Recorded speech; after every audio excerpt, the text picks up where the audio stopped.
Hello class eighth. मुझे पता है आप सब लोग नाइन्थ में मूव करने वाले हो और आपके दिमाग में बहुत सारे सवाल चल रहे होंगे।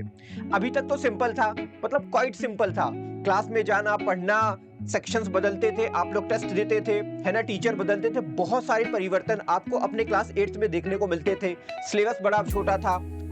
अब बेटा आपकी लाइफ में एक ऐसा मोमेंट आने वाला है, जब आप नाइन्थ में जाओगे ना तो आपकी पूरी दुनिया बदलने वाली है। अब उस बदलती हुई दुनिया में अपने को कैसे फिट बिठाना है, कैसे नाइन्थ में जबरदस्त करना है और नाइन्थ में अच्छा करके टेंथ में कैसे जबरदस्त करना है, ये सारी बातें आपके स्काई भैया बताने वाले हैं। और मैं आपको बताऊं, अगर आपने पूरे वीडियो को देख लिया ना तो आपके नाइन्थ में और टेंथ में इतना खतरनाक और जबरदस्त होने वाला है ना कि आप सोच भी नहीं सकते। बट आपको पूरे वीडियो को ध्यान से देखना पड़ेगा। तो आओ शुरू करते हैं कि कैसे हम नाइन्थ को स्टार्ट करेंगे। ठीक है, हो सकता है आपका एग्जाम चल रहा हो, कुछ बच्चों का रिजल्ट भी आ गया होगा और कुछ बच्चे मस्त बैठ के बस वेट कर रहे होंगे कि सर बस कोई मेरे को बता दे कि कैसे नाइन्थ को स्टार्ट करना है। तो आपको वन टू वन करके सारा सब कुछ मैं आपको बताने वाला हूं और एक एक चीज गाइड करूंगा, बस आपको फॉलो करना है। क्योंकि देखो होता क्या है कि जो एक एक खतरनाक वाला फॉलोअर होता है, जो एक अच्छा किसी अगर हम कुछ गाइड करते हैं और उस चीज को आप अच्छे से फॉलो करते हो ना तो आपके सक्सेस होने के चांसेस बढ़ जाते हैं। तो अगर आपके दिमाग में एक बड़ा ड्रीम चल रहा है, क्या ड्रीम चल रहा है कि सर मैं बड़ा होके ना क्या बनना चाहता हूं, जो भी आप बनना चाहते हो जरूर कमेंट सेक्शन में डालना। क्योंकि अगर आपने नाइन्थ और टेंथ को बेहतर बना लिया, उसके फाउंडेशन को स्ट्रांग कर लिया ना, तो इसमें से जो कुछ भी आप बनना चाहते हो सकता है आपको स्पोर्ट्स मैन या परफॉर्मेंस करने का शौक हो, ठीक है, आप टेक्निकल जॉब करना चाहते हो या डिफेंस में जाना चाहते हो या मेडिकल फील्ड में जाना चाहते हो, डॉक्टर इंजीनियर बनना चाहते हो, है ना, बहुत सारे बच्चे आईआईटीएन बनना चाहते हैं, आप टीचर बनना चाहते हो, आप राइटर बनना चाहते हो, आप जनरल वर्क करना चाहते हो, कुछ भी हो सकता है। देखो आज के टाइम में कोई भी काम छोटा या बड़ा नहीं होता। अगर आपने किसी भी फील्ड में जाके एकदम डेप्थ तक अपने आप को इनरोल कर दिया, अपने आप को इन्वॉल्व कर दिया ना, तो वहां पे एक बहुत धमाकेदार सक्सेस मिलने के चांसेस होते हैं जो कोई भी सोच भी नहीं सकता। बट उसके अंदर आपको अपने आप को इंडल्ज करना पड़ेगा, डेप्थ तक अपने आप को लेके जाना पड़ेगा, तब ये पॉसिबल है। तो जो भी आपका ड्रीम है बेटा, मुझे नहीं पता क्योंकि हर हर इंडिविजुअल्स का जो ड्रीम है वो अलग अलग है। आपका जो भी है ना कमेंट सेक्शन में जरूर टाइप करना यार प्लीज। ठीक है, अब देखो ये जो ड्रीम है बेटा ना, हमेशा याद रखना कि कोई भी शुरुआत एक ड्रीम से ही होता है। जब तक आपके दिमाग में वो ड्रीम को अचीव करने की आग नहीं है, जिसको हम बेसिकली वाई बोलते हैं, तब तक आप किसी भी चीज में सक्सेसफुल नहीं हो सकते। तो ये जो वाई होता है ना, आपकी बॉडी में एक फ्यूल का काम करता है और उस फ्यूल को हमेशा मेंटेन करना पड़ता है, इस चीज को याद करके। ठीक है, तो आओ शुरू करते हैं। तो टाइप जरूर करना, तो हम लोग आगे बढ़ते हैं। अब बात ये आती है कि सर हम बनना तो डॉक्टर चाहते हैं, हम इंजीनियर बनना चाहते हैं, हम आईएएस बनना चाहते हैं, हम बिजनेसमैन बनना चाहते हैं, लेकिन हमें करना क्या पड़ेगा? जो आप बता रहे हो कि 9th-10th तक आप हमारे साथ हो तो हमें क्या करना पड़ेगा? तो मैं बस तुमको एक बात बताऊंगा बेटा, आपको अपने कंसेप्ट को स्ट्रांग करना पड़ेगा। कैसे? देखो मैं आपको एक चीज बताता हूं, बहुत ध्यान से देखना। ये मैं एक वर्ड लिख रहा हूं कंसेप्ट, ये का मतलब होता है, आपको पता है जब कोई बच्चा 8th क्लास से 9th क्लास में मूव करता है ना तो हर बच्चे का जो स्टडी का तरीका होता है वो अलग-अलग होता है।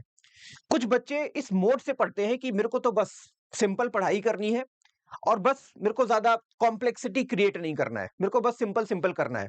लेकिन कुछ बच्चे ऐसे होते हैं जिनका ये मोटिव रहता है कि सर अपन को ना बिल्कुल डेप्थ में जाके एकदम कंसेप्ट की क्लैरिटी चाहिए। और जो बच्चा ये सोचता है कि मेरे को कंसेप्चुअली पढ़ना है, सोच सोच के पढ़ना है, एकदम डेप्थ में जाना है ना, तो वो बहुत बेहतर सोच रहा है मेरे अकॉर्डिंग। क्योंकि एक्चुअल में वही नॉलेज होती है, वही चीज आपको अचीव करना है अपनी लाइफ में भी। ठीक है, तो हमेशा याद रखना कि आपको ये जो माइंड देख रहे हो, इस माइंड का कोई डायरेक्शन नहीं है, लेकिन इस माइंड का जैसे डायरेक्शन मिला तो ये क्या हो गया, चमक गया, है ना, इसमें से रोशनी निकलने लगी। तो बेटा जो कंसेप्ट आपका होता है ना वो इसी रोशनी की तरह होता है। अगर आपने कंसेप्चुअली चीजों को नहीं पढ़ा तो मैं आपको बताऊं, फ्यूचर में जो कुछ भी आप बनना चाहते हो ना उसको अचीव करने के चांसेस आपके कम हो सकते हैं। ठीक है, तो अब इस कंसेप्ट को हम कैसे बिल्डअप करेंगे सर ये बताओ। तो अब ये बेटा आता है हाउ में। देखो बेटा क्लास 8th में आप सब लोग हो, ठीक है, अभी बड़ा क्वाइट सिंपल चल रहा होगा आपका ना, क्लास है, क्लास में मस्त अभी आपके दोस्त आपसे कनेक्टेड होंगे, बातचीत होती होगी, है ना, हो सकता है आप लोग एग्जाम दे रहे हो, कुछ बच्चों का रिजल्ट आ गया होगा, ठीक है, कुछ लोगों का एग्जाम शुरू होने वाला होगा, मतलब डिफरेंट डिफरेंट फेजेस में आप लोग होगे। लेकिन आपको एक बात बताऊं, ये जो सिंप्लिसिटी आपको अभी 8th क्लास में दिख रही है ना, ये थोड़ा-सा कॉम्प्लिकेटेड होने वाली है, सच बात है। लेकिन इतना भी कॉम्प्लिकेटेड नहीं होने वाली है, जितना आपने अपने बगल पड़ोसी या अपने दोस्त से सुना है कि अरे यार, तुम क्लास 8th में हो ना, अब 9th में जाओगे ना, बड़ा तकलीफ होगा। बहुत वास्ट सिलेबस होता है, बड़ा खतरनाक सिलेबस होता है, बहुत कॉम्प्लेक्सिटी क्रिएट हो जाती है और हर चीज़ को सॉल्व करना आसान नहीं होता, आंसर करना इतना सिंपल नहीं होता जैसे हम 8th में कर रहे होते। ये सारी बातें तुमको देखने को मिलेगी, लेकिन तुमको डरना नहीं है बेटा। मैं आपको बताऊँ, कहते हैं ना कि एक सही डायरेक्शन अगर आपको मिल जाए ना, तो चीज़ें कितनी भी मुश्किल हो आसान हो जाती हैं। तो मैं आपको बताऊँ, आपके जो स्काई भैया है ना, वो आपको सही डायरेक्शन देने आए हैं, बस इसको फॉलो कर लेना। जो फॉलो करेगा ना, यार देखो वो अपने ड्रीम को पक्का अचीव करेगा, दैट्स माय गारंटी। ओके? चलो, अब देखो होता क्या है, मैंने क्या बोला शुरू में कि आपको अपने कॉन्सेप्ट को बहुत बेहतर बनाना है। अब कोई भी बोले कि ईज़ी है या टफ है, तो हमेशा अपना माइंडसेट अच्छा रखो। सब कुछ माइंडसेट से होता है, ये बात आज से आप लोग जान लो। आपने सोचा मुश्किल है, तो मुश्किल है, आपने सोचा ईज़ी है, तो ईज़ी है। तो हमेशा अपन के माइंडसेट को क्या रखना है? सर, हमें अपने माइंडसेट को ना हमेशा कहना है कि ये ईज़ी है, इसमें कोई भी टफनेस नहीं है, राइट? अब आपको फाउंडेशन को बेटा बहुत ज़बरदस्त करना है। फाउंडेशन को ज़बरदस्त करने के लिए अपन को स्ट्रॉन्ग पॉइंट, हमारा स्ट्रॉन्ग पॉइंट मतलब हमारा स्ट्रॉन्ग माइंडसेट होना चाहिए, क्योंकि जैसे ही आप मान लेते हो ना कि 9th आसान है और फाउंडेशन को मेरे को ज़बरदस्त करना है, तो वहीं पे आपका आधा काम हो जाता है। कहते हैं ना कि कभी-कभी कुछ काम ऐसे होते हैं जिसको हम पहले से ही टफ मान लेते हैं, तो वो काम में हमारा मन नहीं लगता। लेकिन जैसे ही हमने उसको ईज़ी माना, खट से गए, करके निकल आए। तो उसी तरह आपको भी फाउंडेशन जो है वो स्ट्रॉन्ग करना है और उसके लिए सबसे पहले आपको मानना पड़ेगा कि ये फाउंडेशन ईज़ी होता है, यानी कि क्लास 9th आपका ईज़ी होता है, ठीक है? तो माइंडसेट बना लिए, चलो आगे बढ़ते हैं। अब देखो, अगर आपने 9th को बेटा बहुत बढ़िया तरीके से कर लिया, अभी मैं आपको बताऊँगा कि 9th को कैसे आसान बनाना है। अगर आपने 9th में जिस तरीके से मैं बता रहा हूँ उसको बेहतर कर लिया ना, तो 10th ऑटोमेटिक क्या होगा? वो ईज़ी हो जाएगा। क्योंकि जो 10th होता है बेटा ना, वो 9th के ऊपर डिपेंडेंट होता है। अगर आप चाहते हो कि मेरा 10th ईज़ी हो, तो आपको 9th में बेहतर करना पड़ेगा। कहते हैं ना कि एक बड़ी सी बिल्डिंग है, एक बड़ी सी बिल्डिंग है, ठीक है? इस बिल्डिंग का अगर बेस बहुत अच्छा है ना बेटा, तो इस बिल्डिंग को कोई हिला नहीं सकता, है ना? इसके ऊपर कितना भी फ्लोर आप बना दो, इस बिल्डिंग को हिलाना मुश्किल है। वैसे ही ये जो आपका बेस है ना बेटा, वो 9th है और इसके ऊपर आपका जो 10th है ना, वो पूरा का पूरा टिका हुआ है और 10th के ऊपर वो सारी चीजें टिकी हुई हैं जो आपके ड्रीम को आपको अचीव करने में मदद करेंगी। तो अपन को क्या करना है? 9th को बहुत जबरदस्त बनाना है, ठीक है? अब बार-बार आप सोच रहे हो कि सर, आप हमेशा 9th को अच्छा बनाने के बारे में बोल रहे हो, लेकिन हमें करना क्या पड़ेगा ये भी तो बताओ। सिंपल देखो, अ, अब कैसे हम स्टार्ट करेंगे, पहले आप इसकी बात करो। बहुत स्लो पेस से अपन को स्टार्ट करना है। ऐसा नहीं कि अरे यार, मैं तो सोच रहा हूँ शुरू में ना 10-10 घंटे पढूँ, 12-12 घंटे पढूँ, 15-15 घंटे पढूँ। अगर ये चीज़ आपके माइंड में आ रही है, तो अभी से निकाल दो। क्योंकि 10 घंटा, 12 घंटा, 16 घंटा पढ़ना शुरुआती दौर में बड़ा मुश्किल होता है, ठीक है? हमें ऐसे स्टार्ट करना ही नहीं है यार। हमें तो ज़ीरो से स्टार्ट करना है ना। ठीक है? और ज़ीरो मतलब स्लो टू हाई जाना है। धीरे-धीरे, धीरे-धीरे, धीरे-धीरे। पहले हम क्या करेंगे? आधे घंटे पढ़ेंगे, उसके बाद हम 1 घंटे पढ़ेंगे, फिर हम 2 घंटे पढ़ेंगे, फिर हम 3 घंटे पढ़ेंगे। तो इस तरह करते, करते, करते, करते, करते हम क्या करेंगे? अपने पेस को क्या करेंगे? हाई करेंगे, ठीक है? 40 किलोमीटर पर आवर, फिर 50 किलोमीटर पर आवर, फिर 60 किलोमीटर पर आवर। आप मेरी बात को समझ पा रहे हो ना? मतलब इंटेंशन समझो कि मैं कहना क्या चाहता हूँ। तो इस वाले प्रोसेस से अगर हम स्टार्ट करेंगे ना, तो कहीं न कहीं हमारा 9th बहुत आसान होने वाला है। और इस वीडियो में मैं इसी सॉल्यूशन को लेके आया हूँ। बेसिकली मेरा मोटिव यही है कि मैं ये सॉल्यूशन आपको दूँ। अच्छा, अब देखो, जैसे ही मैंने इस जर्नी को स्टार्ट किया moving from class 8th to 9th, उसमें क्या आता है कि सबसे पहले आपको पता है, जब आप 9th में आ जाते हो ना, तो आपके टीचर, आपके घरवाले, ठीक है, आपके पड़ोसी, आपके रिलेटिव, ये समझ जाते हैं कि अब पता चलेगा कि ये इंसान मैच्योर है कि नहीं है, ये इंसान सीरियस है कि नहीं है, ये इंसान कितने कितना मेहनती है कि नहीं है। और ये चीज़ आपकी निकल के कब आएगी? जब आप किसी नॉलेज के कोर में जाओगे। कोर का मतलब होता है डेप्थ नॉलेज में जाओगे। और जब इंसान डेप्थ नॉलेज में जाता है ना, तो उसके अंदर ऑटोमेटिक सीरियसनेस और मैच्योरिटी आ जाती है। और अगर आप डेप्थ नॉलेज में गए, तो मैं आपको बताऊं, आपका जो कॉन्सेप्ट है बेटा ना, वो ऑटोमेटिक क्लियर होना शुरू हो जाएगा। आपका फाउंडेशन ऑटोमेटिक मजबूत होना शुरू हो जाएगा, ठीक है? तो ये चीज़ आपको करनी है। अभी नई अपडेट आई है कि नई एनसीईआरटी क्लास 9th में आने वाली है, तो अभी आपको कोई भी पुरानी एनसीईआरटी नहीं खरीदनी है, ठीक है? अभी फोकस रखना, थोड़ा-सा वेट करो, ठीक है? अभी जो 8th क्लास में आपने थोड़े बहुत कॉन्सेप्ट पढ़े हैं, ठीक है? वो पढ़ते रहो। नई एनसीईआरटी जैसे ही आती, मैं आपको अपडेट कर दूँगा इसी चैनल पे, आपको टेंशन नहीं लेना है। तो नई एनसीईआरटी आपको लेना है, ठीक है, और आपके स्टेट, अगर आप लोग स्टेट बोर्ड से हो, ठीक है, तो अगर वहाँ पे आपकी जो भी स्कूल की रेफरेंस बुक चलती है, उसमें शायद अभी चेंजेस नहीं आ रहे, तो उसको आप परचेज़ कर सकते हो, लेकिन थोड़ा-सा कोशिश करो अभी रुको, ठीक है? हो सकता है व अगर एनसीईआरटी की चीज़ें बदलती हैं, तो ऑटोमैटिक सारी स्टेट में भी कोई ना कोई चेंजेस देखने को मिलता है। तो थोड़ा-सा आपको वेट करना है अभी। बिल्कुल पेशेंस, ऐसा नहीं जल्दबाज़ी करना है। मैंने मैंने क्या बताया? स्लो प्रोसेस, स्लो से हाई जाना है, ना कि हाई से स्लो जाना है, ठीक है? क्योंकि अगर आप हाई से स्टार्ट करते हो तो बाद में जाके आप स्लो हो जाओगे। लेकिन आप एक प्रोसेस फ़ॉलो करके slow, slow, slow, slow, slow, slow, slow, थोड़ा-सा हाई, हाई, हाई ऐसे करोगे ना, तो ये सबसे बेस्ट ऑप्शन होता है, जैसा कि एथलीट करते हैं, आपको पता होगा। तो ये चीज़ करनी है। अब जैसे ही आप 9th में जाओगे, जैसे कुछ लोग नहीं बोलते, अरे! कॉम्पिटेंसी बेस्ड क्वेश्चन बहुत आते हैं, बिल्कुल आते हैं। 8th के मुकाबले में जो 9th है वो थोड़ा-सा कॉम्प्लिकेटेड है, बिल्कुल कॉम्प्लिकेटेड है। लेकिन अगर आप सिस्टमैटिक चीज़ों को फ़ॉलो करोगे ना, तो ये भी चीज़ आपके लिए आसान हो जाएगी। कैसे? देखो 9th में जब आप जाओगे बेटा, तो आपको कॉम्पिटेंसी बेस्ड क्वेश्चन मिलेंगे, ठीक है? थोड़ा-सा आपका दिमाग एक पल के लिए चकराएगा, लेकिन अगर आप उन बातों को फ़ॉलो करते हुए जाओगे ना, धीरे-धीरे आपके मन में जो डाउट है, जो आपकी जो अनक्लैरिफ़िकेशन है, क्लैरिफिकेशन नहीं अनक्लैरिफिकेशन है, वो धीरे-धीरे क्लैरिफिकेशन की तरफ बढ़ता चला जाएगा, और कहीं न कहीं आपको रियल लाइफ से जुड़ना पड़ेगा। जैसे अभी तक साइंस में क्या था, मैथ्स में क्या था, आप सिंपल पढ़ लेते थे, उसको लिख आते थे, है ना? एग्ज़ाम में जाके छाप आते थे, काम हो जाता था। लेकिन अब क्या करना पड़ेगा कि चीज़ों को पढ़ने के बाद उसको एनालाइज़ करना पड़ेगा, उसके ऊपर थिंक करना पड़ेगा, और उसको अपनी डेली लाइफ से कोरिलेट करके जॉइन करना पड़ेगा, और इस तरीके से आपको सीखना पड़ेगा।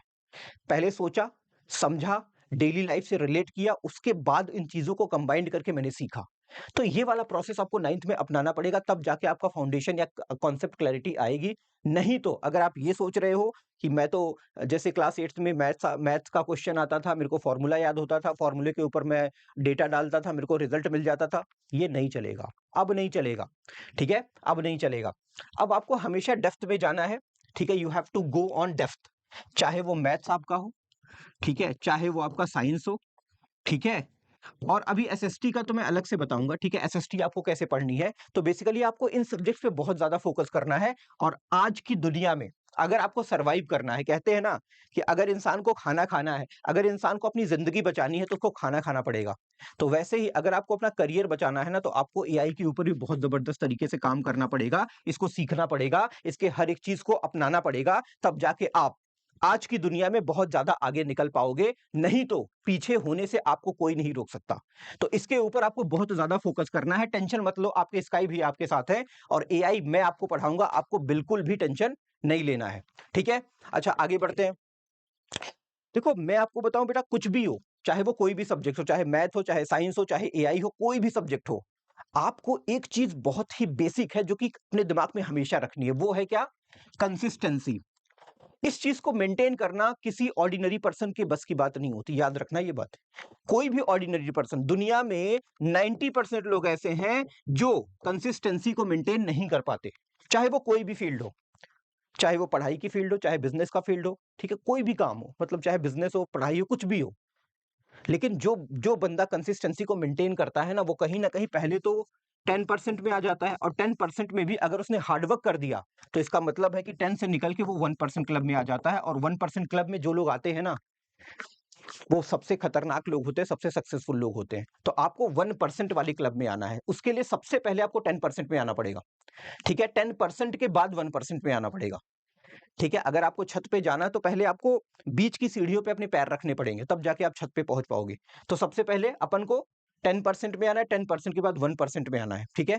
कैसे आप 10% में आओगे? सबसे पहले आपको कंसिस्टेंसी मेंटेन करना है, ठीक है? ओके। अब सवाल ये पैदा होता है कि सर एक बात बताओ, क्या सिलेबस में बहुत वास्ट डिफरेंस होता है? बिल्कुल होता है। देखो, अभी तक क्या था, साइंस में आप लोग सिंपल साइंस पढ़ रहे थे। जैसे मैं साइंस का एक एग्जांपल दे रहा हूँ, ठीक है? अभी तक क्या था, 8th क्लास में जो आपका सिलेबस था वो बड़ा वो था, ठीक है? आप 9th में आए, तो 9th में क्या हुआ, 9th में क्या हुआ कि इसमें जो है आपको बेसिकली साइंस देखने को मिला। अब साइंस में वहां पे सिंपल था कि एक साइंस था, भैया ठीक है, हमने पढ़ लिया। लेकिन अब यहाँ पे साइंस जो है वो क्या होगा, कैटेगराइज हो जाएगा। किसमें किसमें? केमिस्ट्री, बायो और फिजिक्स में। तो बुक आपकी एक ही होगी, लेकिन उसमें 3 कैटेगरी होगी, जो कि आपको इंडिविजुअल पढ़ना पड़ेगा। लेकिन अभी तक क्या था, सिंपल था। मैथ्स में, मैथ्स भी बेसिकली कैटेगराइज ही होती है, बट वो मोटा-मोटा आप देखो, थोड़ा सा एट्थ का जो लेवल होता है उससे थोड़ा सा हाई होते हैं, उससे ज्यादा उसमें फर्क नहीं आता। ठीक है, आप पढ़ाऊंगा मैं, टेंशन मत लो, मैं ही पढ़ाऊंगा, नो टेंशन। तो सिलेबस में डिफरेंस तो होता है, लेकिन उस सिलेबस में थोड़ा सा ज्यादा होता है, बट पढ़ने का तरीके में डिफरेंस होना चाहिए। एट्थ में आपने कैसे पढ़ा कैसे नहीं पढ़ा कुछ फर्क नहीं पड़ता, लेकिन अगर नाइन्थ में आपने कंसेप्ट को पकड़ के, फाउंडेशन को पकड़ के, ये दिमाग में रख के चीजों को नहीं सीखा, तो फिर प्रॉब्लम क्रिएट हो सकती है। ठीक है, तो ये याद रखना बहुत जरूरी है। अब बात आती है बुक्स की। देखो बेटा, बुक्स की मैं बात करूं, आ, कहीं ना कहीं देखो एनसीईआरटी यहाँ पे मैंने कटकुट इसलिए लगा रखा है क्योंकि अभी देखो नई एनसीईआरटी आने वाली है। ठीक है, तो उसको फॉलो हमें करना है, क्योंकि वो नए तरीके से बनी है, वहीं से आपके सवाल आएंगे, वहीं से आपका फ्यूचर में जो कॉम्पिटेंसी बेस्ड जो कंपटीशन बेस्ड एग्जाम्स है वहां से क्वेश्चन बनेंगे, तो आपको नई वाली एनसीईआरटी फॉलो करना है। सर्कुलर इसका निकला हुआ है, अभी कब आएगी नहीं पता है, बट इतना पता है कि मार्च के लास्ट तक पॉसिबिलिटी बन रही है। उसका अपडेट मैं करता रहूंगा। तो एनसीईआरटी जैसे ही आप परचेस करोगे बेटा ना, सबसे पहले आपने क्या करना है, उसको लाइन बाय लाइन पढ़ना है। क्यों? क्योंकि देखो मैं आपको बताऊं, जो एनसीईआरटी होती है ना, कोई नॉर्मल बुक नहीं है वो। अगर कोई ये बोले कि एनसीईआरटी इज अ नॉर्मल, कभी नहीं, कभी ये भूल करना मत कि एनसीईआरटी को नॉर्मल समझना। एनसीईआरटी एक कोर बुक है, एक ऐसी बुक जो जो एजुकेशन का एक, कहते हैं ना, एजुकेशन का पैर है। ठीक है, पैर क्या होता है, हमारी बॉडी का पैर एक ऐसी चीज होती है जिसमें हमारी पूरी बॉडी टिकी होती है। तो वैसे ही एनसीईआरटी बुक पूरे एजुकेशन सिस्टम का एक पैर है। तो अगर कोई बोले कि नहीं यार एनसीईआरटी खराब होती है, बेकार होती है, इससे कुछ नहीं आता, मत ये गलती करना, उनकी बात को तुम्हें नहीं मानना है। अरे एनसीईआरटी को अगर लोग अच्छा बोल रहे हैं तो पढ़ो ना। हाँ, पढ़ने से कोई दिक्कत है, अरे भाई एनसीईआरटी कर लो, अच्छी है बुरी है मेरे को नहीं पता, लेकिन मेरे को एनसीईआरटी करना है। टाइम तो अपन के पास है ना। अगर टाइम कम होता तो हम सोचते कि भाई एनसीईआरटी ना पढ़ के कोई और बुक हम पढ़े, बट एनसीईआरटी आपको पकड़ के रखना है और इसको फिंगर टिप पे रखना है भाई, मैं तो ये बोलूंगा फिंगर टिप पे रखना है। कहीं से कोई कुछ भी पूछ देना तो आपको बताना पड़ेगा। इसके लिए क्या करना पड़ेगा, आपको एनसीईआरटी को लाइन बाय लाइन पढ़ना पड़ेगा। उसके बाद आप वन शॉट देख सकते हो मेरे, ठीक है, वन शॉट्स में बनाता रहता हूँ। ठीक है, फ्री, आपको फ्री मिल जाएंगे इस वाले चैनल पे। आपने लाइन बाय लाइन पढ़ ली, वन शॉट पढ़ लिया, ठीक है, वन शॉट के अंदर आपको मैं सारा कंसेप्ट क्लियर कर दूंगा। उसके बाद आप दोबारा एनसीईआरटी की बुक उठा के उसके अंदर से जितने भी एग्जांपल्स है, जितने भी एक्सरसाइज के क्वेश्चन है, वो कर लेना। जब आप ये कर लोगे बेटा ना अच्छे से, तो उसके बाद कोई भी बुक जो रेफरेंस बुक अदर होती है प्रैक्टिस के लिए, वो उठाओगे ना, तो आपको एकदम हलवा लगेगा। सच बता रहा हूँ, बिल्कुल हलवा लगेगा। आपको बिलीव नहीं है ना, तो करके देखना, आपको ऑटोमेटिक पता चलेगा। ठीक है, अच्छा, उसके बाद अब इन सारी चीजों को पढ़ने के बाद अपन को सबको ना रियल लाइफ से क्या करना है, जोड़ना है। क्योंकि रियल लाइफ से अगर आप नहीं जोड़ोगे ना, तो कहीं ना कहीं आप फाउंडेशन या अपने कंसेप्ट को अच्छा नहीं बना पाओगे। तो इस चीज को रियल लाइफ से कनेक्ट करना बहुत जरूरी है। चलो बढ़िया। तो उसके बाद साथ ही साथ आपको नोट्स भी बनाना है, क्योंकि देखो नोट्स बनाना बहुत जरूरी है। कहते हैं ना कि अगर मेरे पास नोट्स नहीं है, तो कहीं ना कहीं किसी चीज को अगर मैं रिवाइज करूंगा तो उसको जल्दी नहीं कर पाऊंगा, है ना। नोट्स का मतलब क्या होता है, नोट्स हम इसलिए रखते हैं कि अगर मुझे मान लो चैप्टर 1 के बारे में अच्छे से जानना है, तो अब मैं पूरी बुक तो पढ़ूंगा नहीं, मेरे पास एक सिंपल नोट्स अपने पास खुद की बनाई हुई, खुद के हाथों से बनाई हुई होनी चाहिए। अब ऐसा नहीं नोट्स खरीदते हो, बहुत सारे लोग नोट्स खरीदते हैं जाके कि अरे मेरे को नोट्स बना दो यार, तुम बना दो, चैट जीपीटी तुम बना दो। ऐसा नहीं होता बेटा। नोट्स का मतलब ही होता है कि खुद से बनाई गई, अपने हाथों से लिखी गई। तो याद रखना, अगर तुम 9th में जा रहे हो ना, तो पढ़ाई करोगे, चाहे वन शॉट करो, चाहे एनसीईआरटी को लाइन बाय लाइन पढ़ो, साथ ही साथ एक शॉर्ट नोट जरूर बनाना। क्योंकि वो जो शॉर्ट्स नोट्स है ना, वो आपको बहुत ही बेहतर और बहुत ही कम टाइम में रिवीजन का एक बहुत बेहतरीन टूल है। ये करना जरूरी यार। ठीक है, देखो मैं अपना खुद का एक्सपीरियंस बता रहा हूँ। ठीक है, मैं हर साल हजारों बच्चों को मेंटोर करता हूँ। जिन लोगों ने नोट्स बनाए हैं ना, वो बहुत ही ज्यादा बेहतर कर पाए हैं अपने एकेडमिक्स में। ठीक है, तो ये चीज मत भूलना आप लोग। अब साइंस की बात करूं, साइंस में कुछ नहीं करना, आपको वन शॉट देखना है। वन शॉट देखने के बाद आपको एनसीईआरटी को पढ़ना है। उसके बाद साइंस जब आप मेरी वन शॉट देखोगे ना, तो वहां से ऑटोमेटिक मैं आपके कंसेप्ट को क्लियर करा दूंगा, क्योंकि मैं हर एक वन शॉट में कंसेप्ट को ही फॉलो करता हूँ, आपके फाउंडेशन को ही मजबूत बनाने की कोशिश करता हूँ। ठीक है, तो यहाँ से आपका हो जाएगा। मैथ्स में आपको मोर एंड मोर प्रैक्टिस की जरूरत पड़ेगी। हमेशा याद रखना, मैथ्स का मतलब ही होता है प्रैक्टिस। ठीक है, अगर कोई आपसे बोले कि यार प्रैक्टिस क्या है, तो बोलना मैथ्स है। अगर कोई मैथ्स बोले, समझ लेना प्रैक्टिस है। क्योंकि जितना ज्यादा मैथ्स के अंदर प्रैक्टिस करोगे ना, चीजें ऑटोमेटिक इजी होती चली जाएंगी। आपको विश्वास नहीं है तो एक बार करके देखना। ठीक है, तो ये चीज हो जाएगी। एसएसटी में बेटा, एसएसटी में देखो होता क्या है, बहुत सारे बच्चे ऐसे होते, बोलते हैं सर एसएसटी में ना, सर हमको याद नहीं होता। भाई तुम्हारा जो तरीका है ना एसएसटी को पढ़ने का, जो तुम्हारा एसएसटी को पढ़ने का मेथड है बेटा ना, वो बड़ा गंदा है।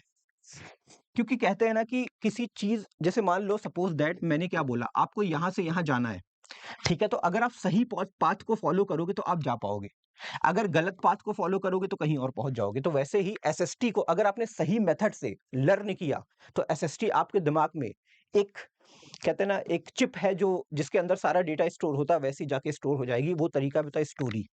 ठीक है? हमेशा स्टोरी के फॉर्म में आपको एसएसटी को पढ़ना है, रटना नहीं है। ठीक है? देखो, रटने वाला काम जो था ना वो अभी तक था, वो गया। 8th क्लास 6 में 7 में 8th में आपने खूब रट्टा मारा, खूब जैसे तैसे करके अपना निकाल लिया। बट अब 9th और 10th में ये गलती मत करना, क्योंकि मतलब मैं ये नहीं कह रहा हूँ रटना नहीं है, रटने का मतलब रटना नहीं है। ठीक है? याद करना है, कुछ बातें आपको याद करनी पड़ेंगी और कुछ कंसेप्ट के साथ पढ़नी पड़ेंगी। रटने वाला काम नहीं होना चाहिए। ठीक है? और आपको हमेशा बताया गया होगा कि रटना जो है वो अच्छा नहीं होता सेहत के लिए और करियर के लिए भी, तो ये काम मत करना आप, राइट? ठीक है? तो अब देखो, एसएसटी को स्टोरी फॉर्म में जब तुम पढ़ोगे बेटा ना, तो मैं तुमको बताऊँ, बहुत बेहतरीन तरीके से तुम्हारे दिमाग में फिट होगी और तुमको पढ़ने में भी खूब मज़ा आने वाला है। ठीक है ना? तो ये चीज़ें मैंने आपको मोटा-मोटा बताया है। बाकी टेंशन नहीं लेना यार, ठीक है? आपको बेसिकली साइंस, मैथ, एसएसटी और साथ में एक चीज़ और ऐड कर लो जो मैंने यहाँ पे नहीं ऐड किया, वो है एआई। ठीक है? ये चारों सब्जेक्ट्स में आपको इतनी खतरनाक वाली कमांड अचीव करनी है ना, कि जब आप क्लास 10th में जाओ ना, तो 10th ऑटोमेटिक आपके सामने घुटने टेक दे। बोले यार तुमने 9th में इतना ज़बरदस्त पढ़ा, भाई आजा गले मिल। 10th को अगर अपने से गले मिलाना है, तो आपको 9th को बेहतर बनाना पड़ेगा। और जो तरीके मैंने बताए, अभी मैं आपको और भी वीडियोज़ बना-बना के गाइड करूँगा, क्योंकि देखो अभी मैं आपको ज़्यादा बोर नहीं करना चाहता। अभी-अभी आप लोग जस्ट 8th क्लास का एग्ज़ाम दिए हो, थोड़ा-सा आप लोग रिलैक्स मार सकते हो, चिल मार सकते हो, नो टेंशन। धीरे-धीरे आप लोग बस इस चैनल से जुड़े रहना, आपको हर एक सेकंड में गाइड करता रहूँगा। लेकिन उस जो गाइडेंस करूँगा ना, उसमें जो पॉइंट्स होंगे ना, वो आपको फ़ॉलो करना पड़ेगा, ये आपको प्रॉमिस करना पड़ेगा, तब जाके ये पॉसिबल है कि आप अच्छा कर पाओगे। ठीक है? बाकी उसके अलावा सर, हमें अगर आपसे कोई क्वेरी करनी है, कोई क्वेश्चन पूछना है, तो हम क्या करेंगे? सिंपल बेटा, मैं तुमको बताऊँ तो मेरी एक इंस्टाग्राम आईडी है, ठीक है? उसको तुम फॉलो कर सकते हो, वो है स्काई जेएनवी के नाम से। ठीक है? ये मेरी इंस्टाग्राम आईडी है, इसको तुम आराम से फॉलो करो। अगर तुम्हारे मन में कोई ऐसा सवाल है, जो मैंने यहाँ पे नहीं बताया है, तो तुम मेरे को डायरेक्टली मैसेज करोगे ना, तो मैं आपको वहाँ पे रिस्पॉन्स करूँगा। क्योंकि वहाँ पे रात में 11-12 बजे के बाद जो है मेरा 1-2 घंटे का खुद का सेशन होता है। मैं बच्चों के मैसेजेस का रिप्लाई करता हूँ। ठीक है? तो स्काई जेएनवी, इसको आप फॉलो करो। और यहाँ पे कुछ भी डाउट होता है, चाहे वो घर का डाउट हो, ट्यूशन का डाउट हो, स्कूल का डाउट हो, ठीक है? आपके दोस्त का कोई डाउट हो, ठीक है? कोई भी प्रॉब्लम हो, ऐसा नहीं, एजुकेशन को लेके हर टाइप की किसी भी टाइप की प्रॉब्लम हो ना, आप अपने स्काई भैया को अपना बड़ा भाई मान सकते हो, ठीक है? मतलब मैं कहते हैं ना कि परिवार में अगर एक इंसान तकलीफ में आता है, तो बाकी लोग भी तकलीफ में आ जाते हैं। तो मैं भी तुम्हारे परिवार का हिस्सा हूँ, और अगर तुम्हें कोई भी दिक्कत आती है, तो सब मान लेना कि वो दिक्कत मेरी है। और उस प्रॉब्लम को सॉल्व करने के लिए तुम्हारे स्काई भैया स्काई जेएनवी इंस्टा आईडी पे बैठे हुए हैं। तुम अपना मेरे को यहाँ पे प्रॉब्लम देना, सॉल्यूशन तुमको पक्का मिलेगा, इस बात की गारंटी है। ठीक है? तो इसी के साथ बेटा, लास्ट में एक बात बोलूँगा कि तुम्हारी स्टार्टिंग बहुत अच्छी होने वाली है, मेरे को पता है। लेकिन एक बात याद रखना, विवेकानंद ने जो बात बोली थी ना, उसको तब तलक अपने ज़हन में रखना है, जब तलक तुम अपने उस ड्रीम को अचीव ना कर लो, जिसको तुमने अभी कमेंट सेक्शन में टाइप किया है। वो क्या है? मुझे नहीं पता। लेकिन जो कुछ भी किया है ना, उसको फ़ॉलो करने का बस एक मंत्रा है। मैं वो मंत्रा नहीं दे रहा हूँ, वो मंत्रा दे रहे हैं स्वामी विवेकानंद। क्या बोलते हैं? उठो, जागो और तब तलक मत रुको, जब तलक लक्ष्य की प्राप्ति ना हो जाए। जब तलक आपको आपका टारगेट अचीव ना हो जाए, तब तलक आपको रुकना नहीं है। प्रॉमिस करो, कोई नहीं रुकेगा, और हम अपने टारगेट को अचीव करने के लिए पूरी जान लगा देंगे। 9th में भी अच्छा करेंगे और 10th में भी अच्छा करेंगे। ठीक है? तो इसी के साथ बेटा मिलते हैं अगले सेशन में। बहुत अच्छा लगा, बहुत मजा आया आप लोगों से बात करके। आप लोग बढ़िया से करो यार, नो टेंशन, बस करो। ठीक है? मेहनत करने के लिए अगर तुम तैयार हो ना, तो तुम्हारे स्काई भैया तुमसे डबल मेहनत करने के लिए तैयार हैं। ठीक है? तो मिलते हैं यार अगले वीडियो में, तब तक के लिए मस्त रहो, जबरदस्त रहो और खूब मेहनत करो बेटा। ठीक है? ओके, बाय बेटा।